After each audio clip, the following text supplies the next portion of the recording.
ओम शांति 23/8/2024 प्रातः मुरली। ओम शांति। बाप दादा मधुबन।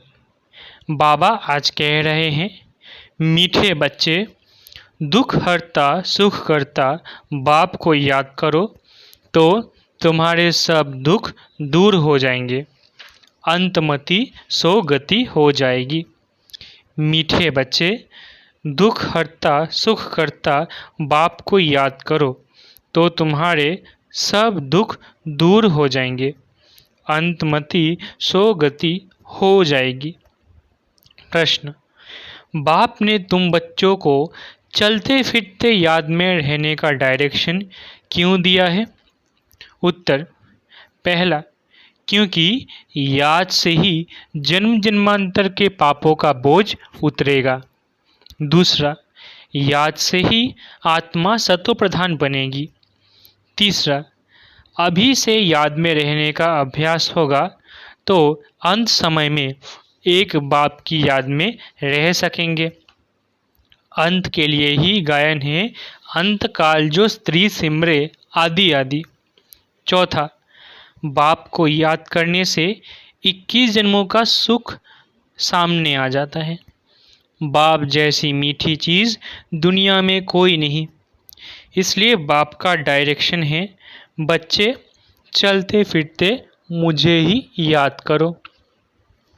ओम शांति। किसकी याद में बैठे हो? ये है प्यारे ते प्यारा संबंध एक के साथ, जो सबको दुखों से छुड़ाने वाला है। बाप बच्चों को देखते हैं तो सब पाप कटते जाते हैं। आत्मा सतो प्रधान तरफ जा रही है। दुख तो अथाह है ना, गाते भी है, दुख हरता सुख करता। अब बाप तुमको सच सच सब दुखों से छुड़ाने आए हैं। स्वर्ग में दुख का नाम निशान नहीं होता है। ऐसे बाप को याद करना बहुत ज़रूरी है। बाप का बच्चों के प्रति प्यार होता है ना, ये तो तुम जानते हो। बाप का किन किन बच्चों पर प्यार है। बच्चों को समझाया जाता है, अपने को आत्मा समझो, देह नहीं समझो। जो अच्छे रत्न हैं वो बाप को चलते फिरते याद करते हैं। ये भी क्यों कहते हैं? क्योंकि तुम्हारा जन्म जन्मांतर से पापों का घड़ा भरा पड़ा है। तो इस याद की यात्रा से ही तुम पाप आत्मा से पुण्य आत्मा बन जाएंगे। ये भी तुम बच्चे जानते हो कि यह पुराना तन है। दुख आत्मा को ही मिलता है। शरीर को चोट लगने से आत्मा को दुख फील होता है। आत्मा कहती है, मैं रोगी दुखी हूँ। यह है दुख की दुनिया। कहाँ भी जाओ दुख ही दुख है। सुख धाम में तो दुख हो न सके। दुख का नाम लिया तो गोया तुम दुख धाम में हो। सुख धाम में तो जरा भी दुख नहीं है। समय भी बाकी थोड़ा है। इसमें पूरा पुरुषार्थ करना है बाप को याद करने का। जितना याद करते रहेंगे उतना सतो प्रधान बनते जाएंगे। पुरुषार्थ करके अवस्था ऐसी जमानी है जो तुमको पिछाड़ी में सिवाय एक बाप के कुछ याद न आए। एक गीत भी है, अंतकाल जो स्त्री सिमरे। ये अंतकाल है ना, पुरानी दुनिया दुखधाम का अंत है। अभी तुम सुखधाम चलने का पुरुषार्थ करते हो। तुम शूद्र से ब्राह्मण बने हो, ये तो याद रहना चाहिए ना। शूद्र को है दुख, हम दुख से निकल फिर अब चोटी पर चढ़ रहे हैं। तो एक बाप को याद करना है, मोस्ट बिलवेड बाप है। उनसे मीठी चीज़ कौन सी होती है?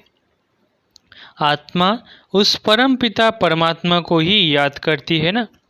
सब आत्माओं का बाप है। उनसे मीठी इस दुनिया में कोई चीज़ हो न सके।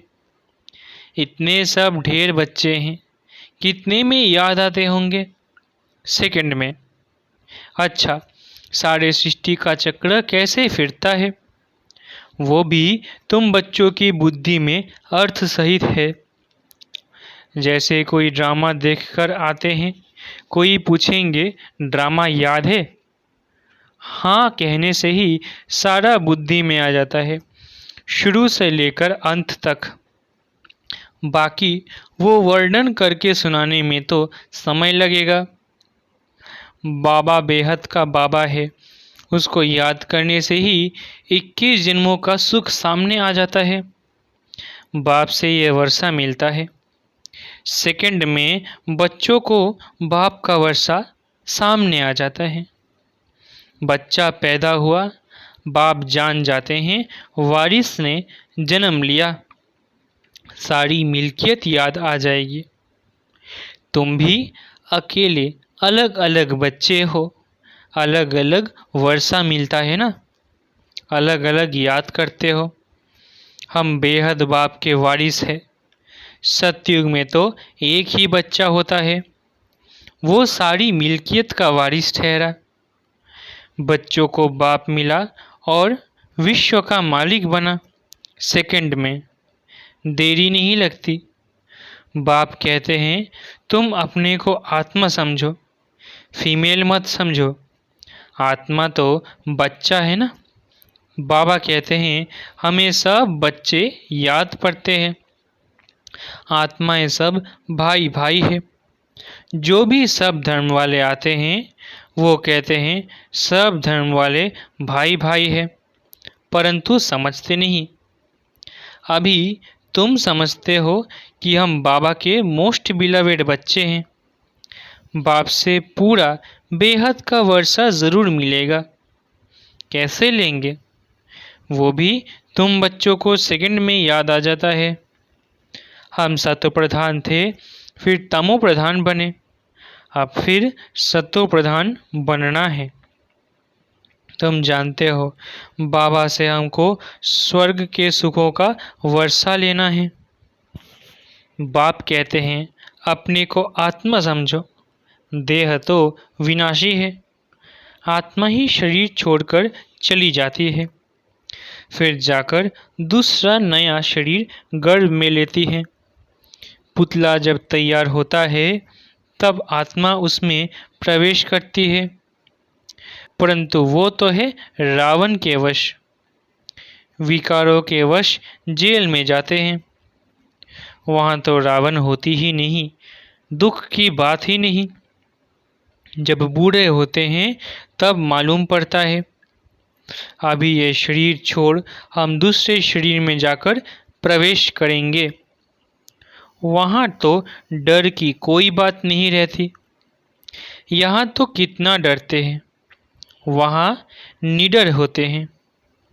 बाप तुम बच्चों को अपार सुखों में ले जाते हैं। सतयुग में अपार सुख है, कलयुग में अपार दुख है, इसलिए इसे कहते ही है दुख धाम। बाप तो कोई तकलीफ नहीं देते हैं। भल गृहस्थ व्यवहार में रहो, बच्चों को संभालो, सिर्फ बाप को याद करो। गुरु गोसाई सब को छोड़ो। मैं तो सब गुरुओं से बड़ा हूँ ना, वो सब मेरी रचना है। सिवाय मेरे और कोई को पतित पावन नहीं कहेंगे। क्या ब्रह्मा विष्णु शंकर को पतित पावन कहेंगे? नहीं, देवताओं को भी नहीं कह सकते हैं सिवाय मेरे। अभी तुम बच्चे गंगा को पतित पावनी कहेंगे। ये पानी की नदियाँ तो सदैव बहती है। गंगा ब्रह्मपुत्र आदि भी तो चली आती है, इनमें तो स्नान करते ही रहते हैं। बरसात पड़ती तो फ्लड आ जाती है। ये भी दुख हुआ ना, अथाह दुख है। बाढ़ में देखो कितने मनुष्य मर गए। सतयुग में दुख की बात नहीं, जानवरों को भी दुख नहीं होता है, उनकी भी अकाले मृत्यु नहीं होती। ये ड्रामा ही ऐसे बना हुआ है। भक्ति में गाते हैं, बाबा आप जब आएंगे तो हम आपके ही बनेंगे। आते तो है ना, दुख धाम के अंत और सुख धाम के आदि के बीच में ही आएंगे, परंतु ये किसको पता नहीं सृष्टि की आयु कितनी होती है, ये भी नहीं जानते। बाप कितना सहज बतलाते हैं। आगे तुम जानते थे क्या कि सृष्टि चक्र की आयु 5000 वर्ष है? वो तो लाखों वर्ष कह देते हैं। अभी बाप ने समझाया है 1250 वर्ष का हर युग होता है। स्वास्तिका में पूरे 4 भाग होते दिखाते हैं, ज़रा भी फर्क नहीं होता। विवेक भी कहता है एक्यूरेट हिसाब होना चाहिए। पूरी में भी चावल का हंडा चढ़ाते हैं तो पूरे 4 हिस्से आपे ही हो जाते हैं। ऐसी युक्ति बनाई हुई है। वहाँ चावल बहुत खाते हैं। जगन्नाथ कहो व श्रीनाथ कहो, बात एक ही है, दोनों ही काले दिखाते हैं। श्रीनाथ के मंदिर में घी के भंडारे होते हैं, सब घी की तली हुई अच्छी अच्छी चीज़ें मिलती है। बाहर में दुकान लग जाते हैं, कितना भोग लगता होगा। सब यात्री जाकर दुकानदारों से लेते हैं। जगन्नाथ में फिर चावल ही चावल होते हैं। वो जगन्नाथ, वो श्रीनाथ सुख धाम और दुख धाम को दिखाते हैं।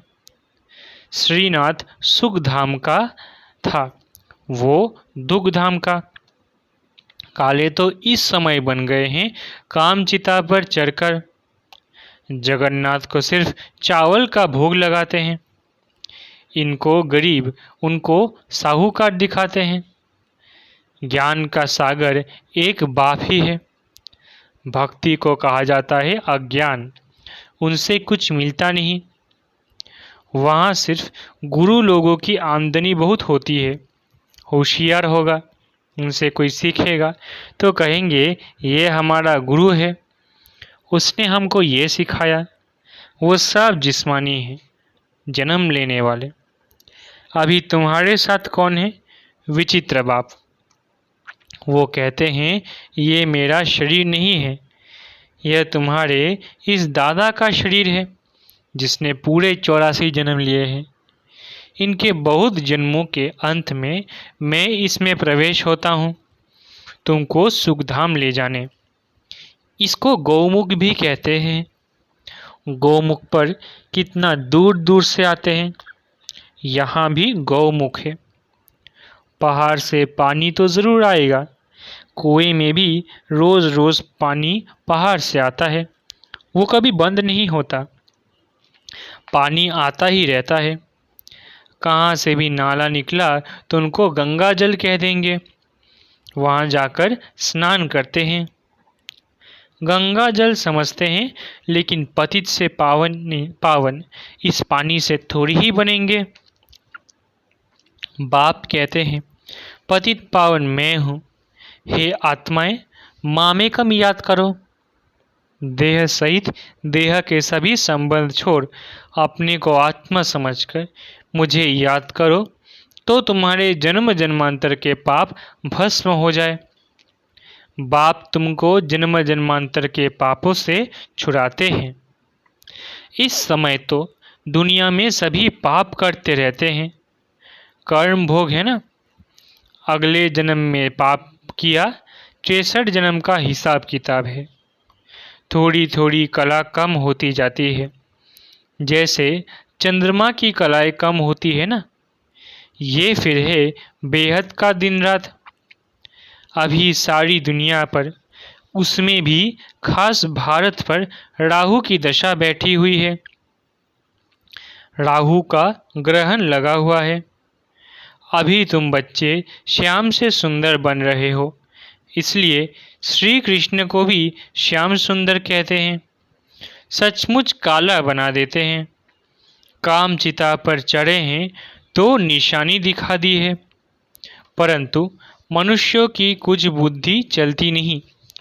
एक सांवड़ा दूसरा गोरा कर देते हैं। अभी तुम गोरा बनने का पुरुषार्थ कर रहे हो। सतो प्रधान बनने का पुरुषार्थ करेंगे तब तो बनेंगे ना, इसमें तकलीफ की बात नहीं। ये ज्ञान अभी तुम सुनते हो, फिर प्राय लोप हो जाता है। भल गीता पढ़कर सुनाएंगे, परंतु ये ज्ञान तो सुना न सके। वो हुआ भक्ति मार्ग के लिए पुस्तक। भक्ति मार्ग के लिए ढेर सामग्री है, ढेर शास्त्र है। कोई क्या पढ़ते, कोई क्या पढ़ते। राम के मंदिर में भी जाते हैं, राम को भी काला कर दिया है। विचार करना चाहिए कि काला क्यों बनाते हैं।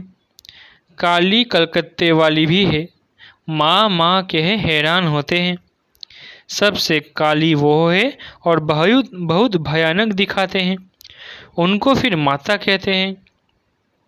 तुम्हारे ये ज्ञानवान ज्ञान कटारी आदि है, तो उन्होंने फिर हथियार दे दिए हैं।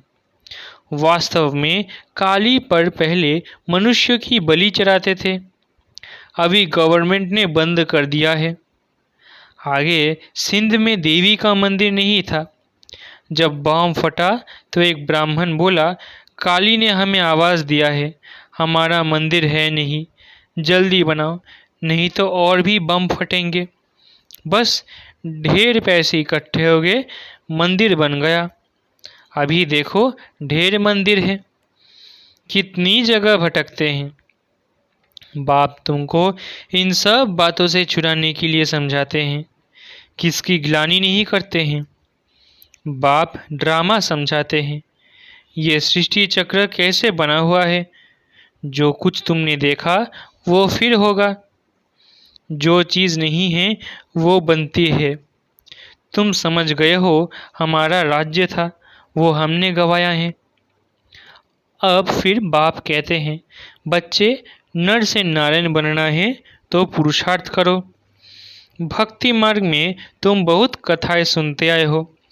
अमर कथा सुनी फिर कोई अमर बने? किसको ज्ञान का तीसरा नेत्र मिला? ये बाप बैठकर समझाते हैं। इन आँखों से कुछ भी इविल ना देखो, सिविल आँखों से देखो, क्रिमिनल से नहीं।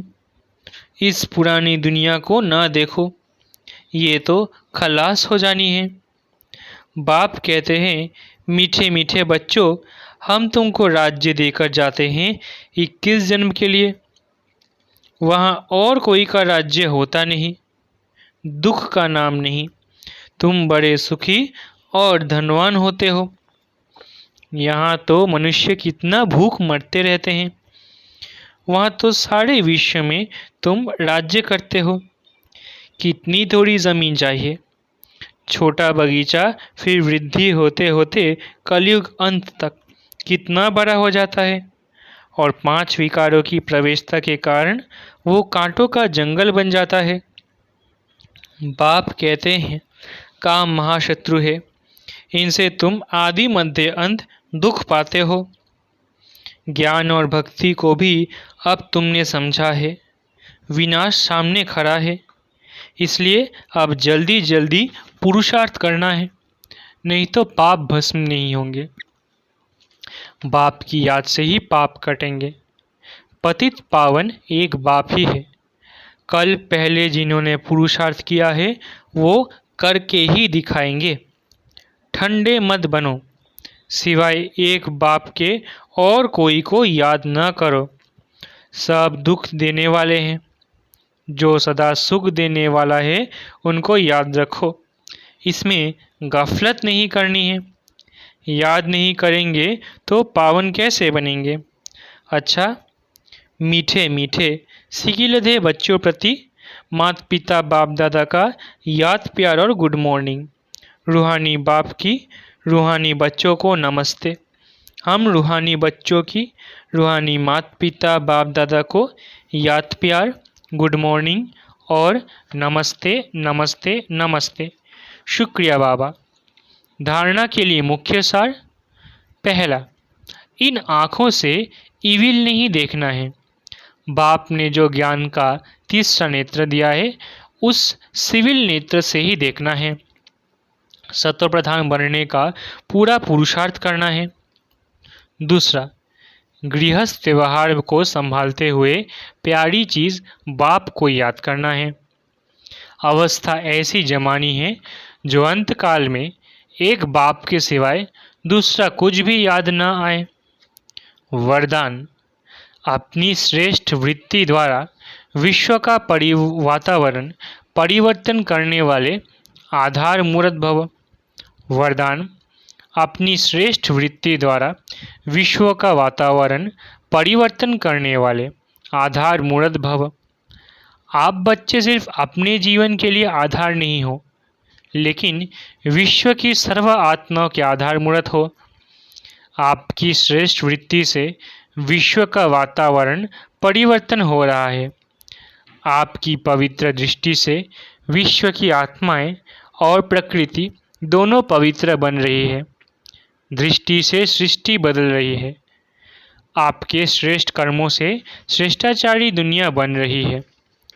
अभी जब आप इतनी बड़ी जिम्मेवारी के ताजधारी बनते हो, तब भविष्य में ताज तख्त मिलता है।